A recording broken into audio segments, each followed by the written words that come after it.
Okay, family, quick conversation for critical thought. Today I want you to think about three things: culture and your lived and learned experiences. Culture and your lived and learned experiences. So, the most truthful thing I know is my experience. So I'm going to use my experience as an example. I want you to picture a little black girl born in Philadelphia, Mississippi in 1929. Think little black girl born in Mississippi in 1929. Think about the culture and the lived and learned experience of being the children of slaves. To be a child of slavery. So that little girl born in 1929, think about the life of her parents, their lived and learned experience, and the world around them and how they perceived and were treated because of how they showed up.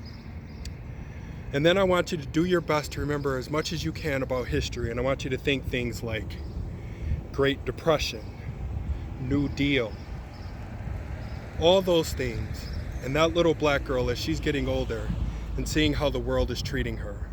And then that little black girl born in 1929 has a baby in 1950. Well, if you remember, Brown versus Board of Education wasn't until 1954, and then it took another 2 years to get the memo. So when that little girl born in 1929 had a baby in 1950, that baby inherited a world where she couldn't go to school where she wanted to go to school, couldn't live where she wanted to live, redlining, all these things. And she is seeing and embracing and understanding the world through the lens of her mother, 1920s, who saw the world through the lens of her mother, late 1800s.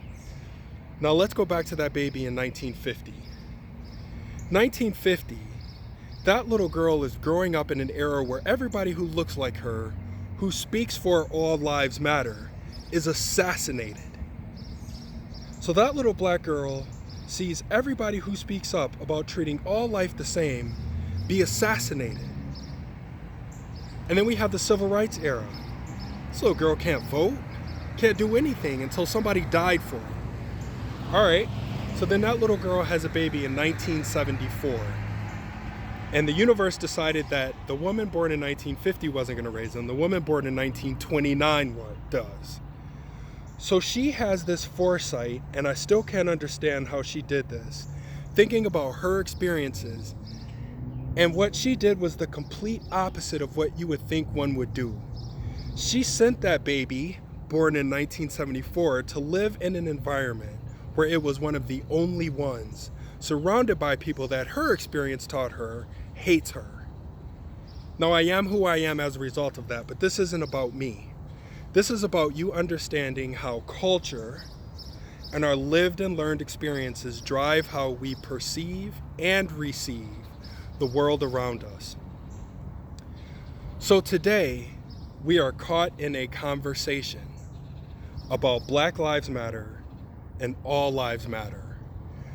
And I'm going to tell you why I haven't been explicit publicly on this whole conversation. Because my mama taught me I look silly for arguing with a chair for being a chair. You don't argue with chairs. Chairs sit in their position, they will not move, they do not think, they just sit there and do what chairs do. I'm not about to argue with any of you about Black Lives Matter or All Lives Matter, and that is a personal choice rooted in my lived and learned experience. I will tell you this though, this is what I'm thinking. I can't find the beginning of when All Lives Matter actually started. Because between 1619 and 1968, all lives did not matter.